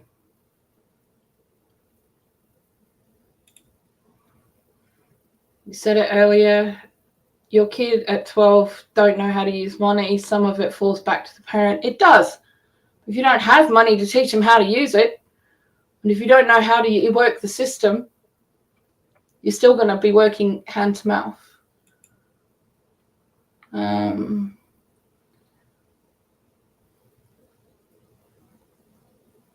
Liverpool. Get it everywhere is different, but it's shocking over here. It really is shocking over here. It's absolutely horrific. And I don't think people really realize. I did a video a couple of weeks back that pointed out exactly what it means over here with all the costs and rising and stuff that we have. And if you guys want to watch that, you're welcome to go and watch it. It's called The Conversation That Needs to Be Had. And it's, you know, I've done a lot of research on it. I've done all the research on it, and it will show you exactly what is going to happen over here and what is happening. doesn't know money because everything's on card these days. Yeah, I get that. But it's like when I was a kid, everything was on checkbook. Everything was checkbook. We had to learn to balance the checkbooks. But, you know, it is what it is. Anywho,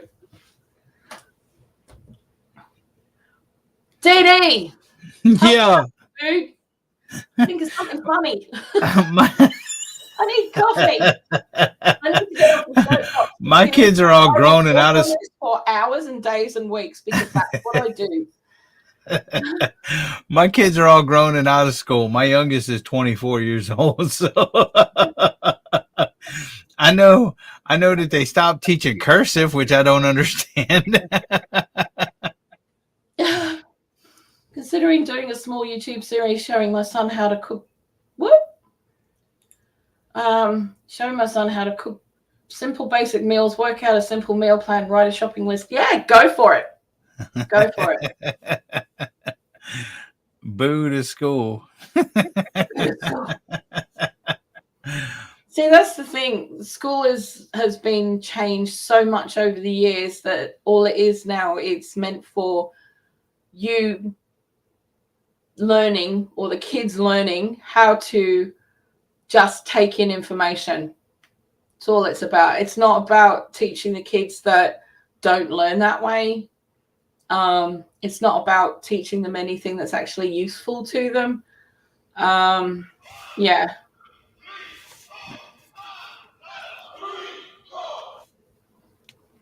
What?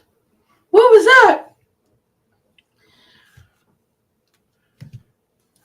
Where's Jonesy when you need him? I don't know. He's still stuck at work. Bless his heart. He's still stuck there. He's still stuck there. So yeah, if you guys haven't figured out what my channel's about being self-reliant on a rainwater budget. So we all talk about living a champagne lifestyle on a beer budget. Well, not even anybody has that over here. They've only got a rainwater budget, and that's what I do on my channel. So I try and teach people how to do that. So whether it's gardening or cooking or budgeting or whatever, mending stuff and fixing it rather than throwing it away and all that kind of stuff. So yeah, that's what my channel is about. Good night, Big Matt. No night, Matt.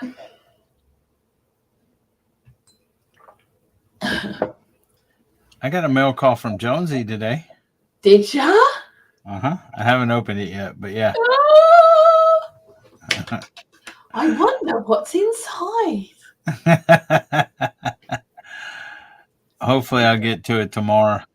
Yeah, you get to it. I actually I had some more plants turn up. You had some more wood turn up? I had some plants turn up. Somebody sent you them, or you ordered them, or No, what? I ordered them about 6 weeks ago, and they turned up yesterday while I was at the hospital. And yeah, so I'm going to have to put them out like today before they die. What are they? They're just bedding plants, so they're like winter flowering bedding plants. So there's some pansies and primroses and primulas and all kinds of things. I'm not used to doing like flowering plants, but I'm aware that to make my veg garden productive and more productive, I'm going to need more flowers. You see what Annie said? Yes. Yes. That would be awesome. That would be awesome. I'm getting there, darling, but you know, it's all good. Make champagne out of rainwater, done that. Haven't done it in a video. I'm a little bit worried about making booze on videos. I need to look up what I'm allowed to do there first. But the mail call postman be asking you for a raise. Shoot, no, I've mailed out a lot of stuff, and I've paid those freaking clowns. Mm-hmm.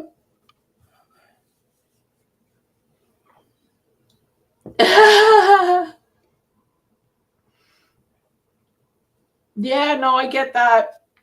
When I ran my catering company, I had a section of it where people could come to me and say, we've only got this small budget. So if it was for, they'd been putting off getting married or whatever because they just don't have the money for a caterer or whatever, or if there was a funeral and they wanted to have some food for the wake or whatever, anniversaries, whatever, if they just had limited resources and genuine need, and there was a certain amount that was put aside to help with that, and I would make the food at cost, so everything was done with what they had as their budget, so no one had to miss out. But that's what I used to do. That was part of what I did, so that the rich paid for it. The people who could pay the full amount paid the full amount, and a portion of that was always put aside for this other project where we used to provide catering for people that couldn't afford it. But yeah, I do like this idea, actually. Back to basics, living on a budget collab. That would be awesome. I do like the idea of that. How to think on that? Oh, there's so many collaborations at the moment. I think there's so many of them, and I think possibly, I don't know, there's never anything really in April.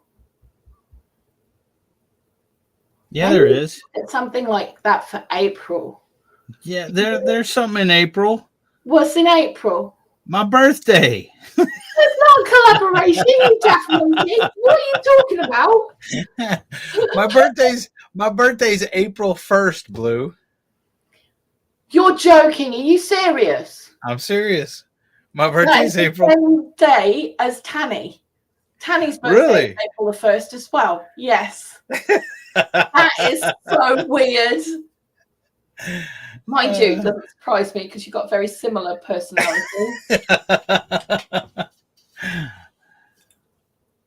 Did a shallow search, seems to be pure brewing channels on YouTube, so should be within terms of service. Might just be that they slipped through the cracks though. Yeah, but see, the thing is as well, that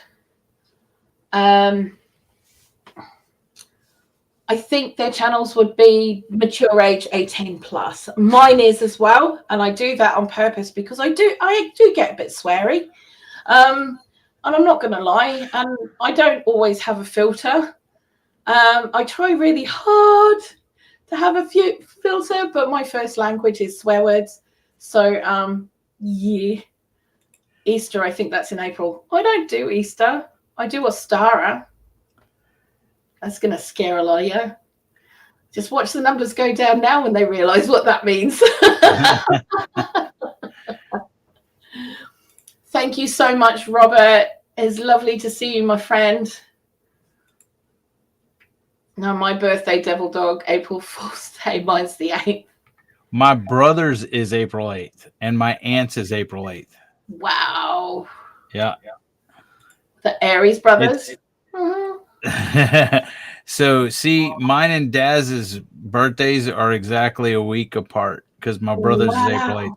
My brother's 3 years and 1 week younger than me. Wow. See, in our family, everyone was born in January. Everyone. All of us girls, every single one of us was born in January. Okay, what is Anzac Day?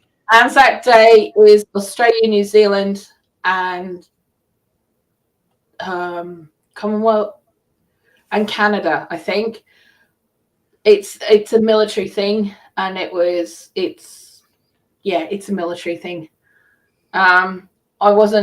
My dad, as you know, he was quite high up in the Air Force in Australia, and ended up as one of the assistant secretaries for defense until he retired when I was 4. I was never allowed to attend Anzac Day or any of them. Nope. So what is it? It's basically like a Memorial Day kind of thing. Oh, okay. Yeah. It's a Memorial Day for the soldiers of Australia, New Zealand, and Australia and and New Zealand Canada. Army Corps. There you go. Oh, okay. Yeah. Okay, so it's like Memorial Day for y'all. Okay. Yeah, apparently. I don't know, but like I said, I was never allowed to attend. Never. Why? Because my dad turned around and he said this: there is no point in memorializing war. It's not because we haven't learnt the lessons. He said, until we learn the lessons, there's no point in memorializing it because we still haven't learnt anything from it. Well, And over that here, was coming from him, and I was like, I'd say nothing. well, see, over here, it's not a memorial of war. It's a memorial of all the people that gave their lives defending our freedoms. Oh, no, in war. exactly. And I get that. And it's exactly the same over there. That's how it's treated. But my dad had a very different view on it. Yeah, see, we're not glorifying war or anything. We're remembering the people that fought and died, Yeah. in the service of our country. That's what our Memorial Day is about, not about For glorifying war. him, because he worked within the DOD, Mm-hmm. he saw it as a slap in the mouth to all those men and women who did die, because they were still poking the bear and still not learning from their lessons. So everything they died for was pointless. And that was his point. Because until they learnt to work together and learnt to, find another way, he caught me in an Anzac Day parade once, and boy, did I get it.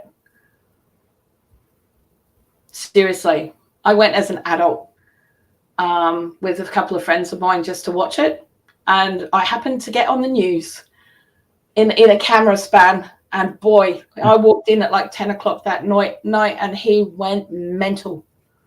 Absolutely mental. Jonesy said still at work, but nobody is working.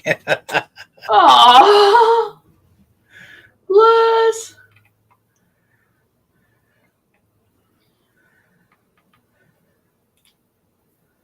Oh, I totally get that. I get that. I do understand that. And they did. They did serve their country. And there's still people who are serving their country every single day who don't get any sort of, recognition for what they do either. If anything, people belittle them every single day, like teachers. But, that was just my dad's point of view, and he worked with the higher ups. He knew their decision making, and he knew what their real thoughts of it were. And they just saw it as placating the masses. That was their whole thought on it. So, yeah. It's a National Day of Remembrance in Australia and New Zealand that broadly commemorates all Australians and New Zealanders who served and died wards complex. And I get it. Yes! April on a budget collab. That's what we need. That helps change the subject too. Thanks, Annie. Yeah, don't beat me up about what my dad said. He's not here anymore, okay?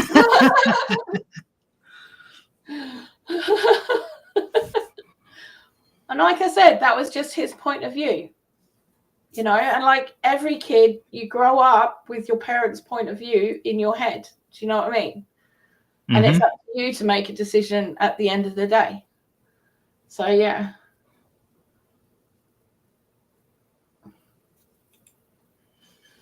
I know there's a $50 February coming next year with Yogi Homestead. Yes. They do. They do prep for that. And the other one that they prep for is the one that you only eat what is in your house for that month, or for 30 days, 60 days, and 90 days. I think it goes over for January, February, March, so that you're going through everything that you've actually put aside. and seeing if you can do it. They have trackers in vehicles and won't leave until 7:15 p.m. Dude, I'm gonna have to go soon.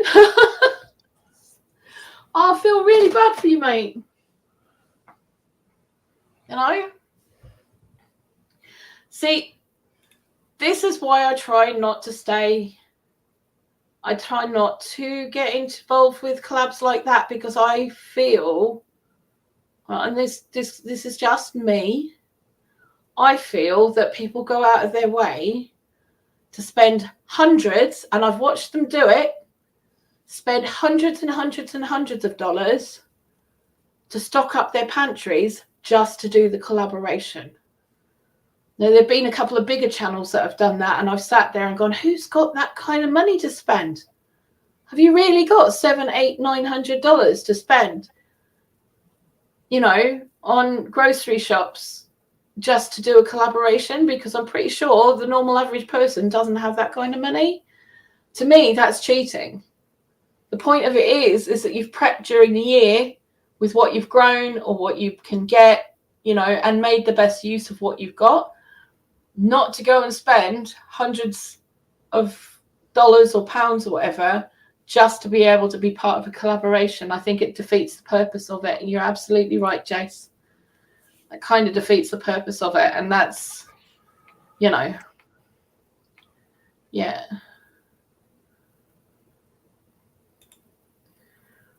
Yeah, you though would be better because you do live hand to mouth. You could show the real way of it. I try.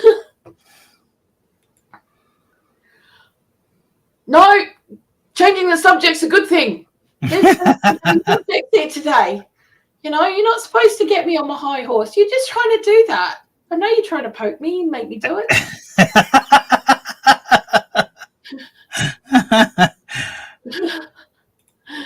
So, seen that as well, Blue. We certainly don't have extra money. Both hubby and I are on government payments, so money is tight. Exactly. There you go. Do you know what I mean?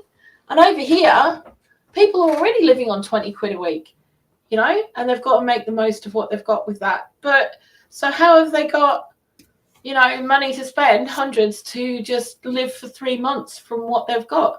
See, do you know what it reminds me of? It reminds me of when lockdown started. You know, and everyone went mental. Everybody went mental and spent all the money that they don't have, filling up their pantries with things that they never were going to use. You know? So, you know, it's, you know, it to me, it's wasteful as well, you know, and it stops other people from being able to get the food that they need on an everyday basis. I mean, we had supermarket pictures here, and I saw it myself when we went to the supermarket, of old ladies trying to buy a bag of tea bags, but the shelf was completely bare. Now, they can only live on their pension from week to week. They don't have the facility in their money to be able to be buying 30, 40, 50 cans of something, or 30, 40 packets of tea or whatever. They just want to get what they need for the week. So, you know, to me, it's just, it defeats the whole object of the kind of thing. I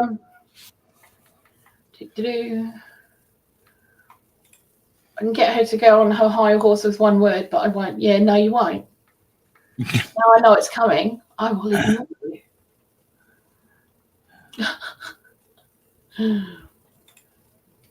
I will after today's overtime rates. Nice. So glad I kind of saw that coming. I survived my sisters again. You guys don't have that many food? No, we don't. You know, we don't. We don't have that much space here at all. We've had to create a lot of space, and it's very, very difficult. We have a laundry airing cupboard in the hallway, which is now a dry store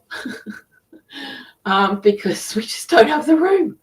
But I have got permission from the housing manager to be able to rearrange our kitchen and redesign it. So that's a bonus. When the pandemic hit Perth, people went crazy buying veggie seeds and seedlings. It was crazy. Yes, they do. And they did over here as well. Compost was absolutely at a premium. We've been buying extra food for a while now, usually 1 or 2 extra when things that will keep are on offer. Yes, exactly. That's what we do as well. Our bulk pantry shop is actually this weekend. Now, Tanny has said that he wants to do that, which is why I wasn't allowed to go do the shopping this week. I think it was his way of keeping me off my feet, because I would have walked down to the supermarket and I could have gotten in a lot of trouble for that. So, you know, he wants to go and do all the tins. Well, we buy enough tins for the year of certain things when we do this, but we go to several different places. We never buy more than 10 at a time.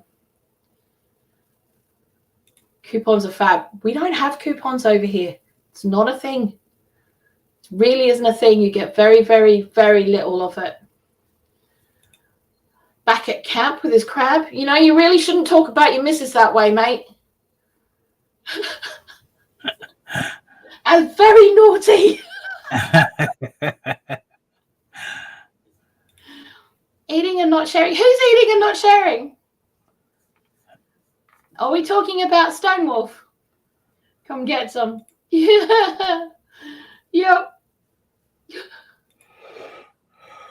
That's the way to do it, Seeker. Panic. I'm pretty sure she means panic buying. It's not the answer. I still don't get the whole toilet paper panic buying. See, this was the thing that I didn't get, right? Everyone going and buying hundreds and hundreds of packets of toilet paper. You're muted, mate.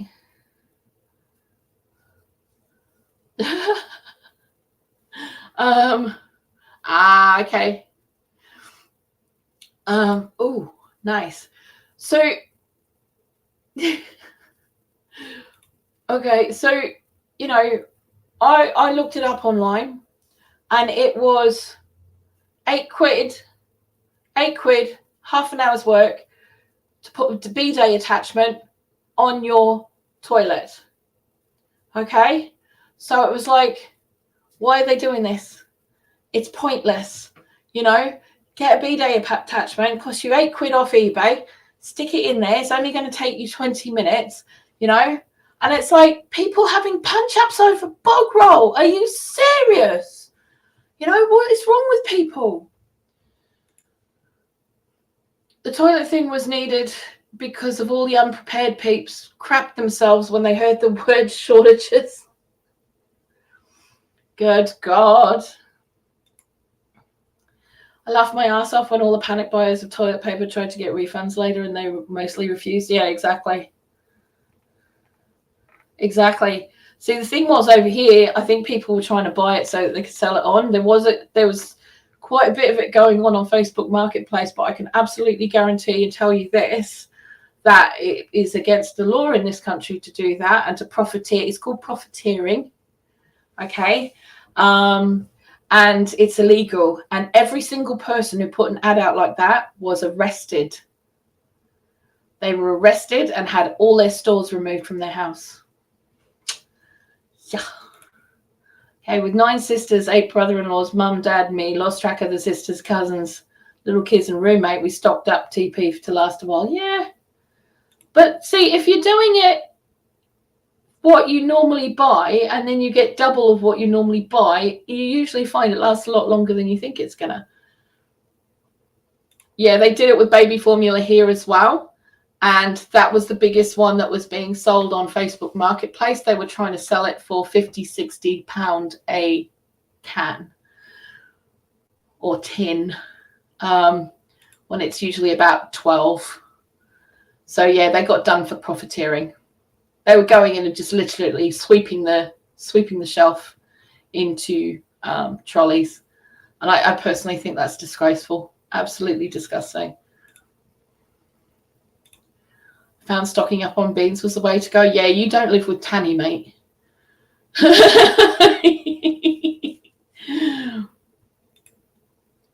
It was so bad in this area that the toilets were being stolen from police station, never sold. Police have nothing to go on.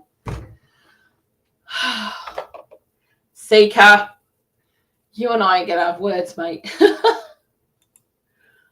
Paracetamol was also an issue here in Norway. Yeah, stuff like that. It's just, I sleep outside, so no worries. Fair enough. Fair enough. Anywho, guys, we've been going for 2 hours now. Poor Devil Dog is dying. He is falling asleep on his feet. No, somebody called me. That's okay. But you still look like you're dying, mate. No, I'm good. And I have stuff to do this morning. Okay. We've been around for 2 hours now, and Tanny will be home from work in an hour and a half. And if I don't get certain things done, there's going to be a war. I just don't have the energy for that today. It's 49 Fahrenheit right now. Do you still want to sleep outside? Well, dude, the homeless do it all the time. You know, that's all I can say to that. 32 is freezing. Yeah. What times is it there? Okay, what time is it for you, Devil Dog?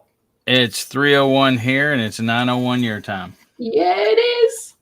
Yeah, it's 9 in the morning. Tanny's been at work for 5 hours now. He's almost on his way home. It looks like Jace is in Australia, so it's 6:02 p.m. there. Yeah. Have to nap before boiling and freezing 4 kilos of chickpeas. Yay! Nice. See, I wouldn't boil and freeze them. I'd just keep them dry. If they were dry, I'd just keep them that way. Not restricted by temperature. Oh, he's a tough man. Awesome. I'm just I'm making a note of that because I'm making my zombie apocalypse crew note, you know, who I'm going to swim to grab. Take care, everyone. Love to all. Blue, we will talk later about the collab. Yeah, absolutely, darling. Come visit again when I can. We'll bring the water pumps. I DM'd you about if they do exist. Also, we'll talk to Denise about her large pots that are not used now. Oh, hon. Okay, cool. Thank you. I will have a look at I did see it pop up. I just haven't had a chance to look at it just yet, sweetheart. Okay, but yeah, you know the door's always open for you. Okay. Dirt cheap power here for 2 hours, so I'm making the best of it. Go for it, mate. Go for it. Right, okay. We think it's time to call it a day. Okay, what have you got coming out this week, Mr. DD? I have my normal tonight at 7:40 p.m. Central Standard Time. Okay. Cool. I have a couple of things, I think. Yes, I do. I have a couple of things. Hang on a second. I have a mail call video because I have to show my plants off, you see. And then I've got the cookbook of the week review that I've got to do. And then I've got my video for the Last Chance Cook-Off that's coming out. On Friday, I've got a budgeting live. And then on Saturday, I'm over on Kettle Kitchens about 4 hours ago. And then I'm here again. Or I'm either here or I'm on Jonesy's channel. I'm not sure which is which at the moment. What's going on with that, but we will see how we go. All hoping that I stay on my feet this week would be nice. So, okay, guys, we will see you guys later on. Have a really, really awesome rest of your day. Thanks for hanging out with me. I'm glad you're still here and that you had fun, and we will see you next week. Okay? See you later. Semper Fi, guys.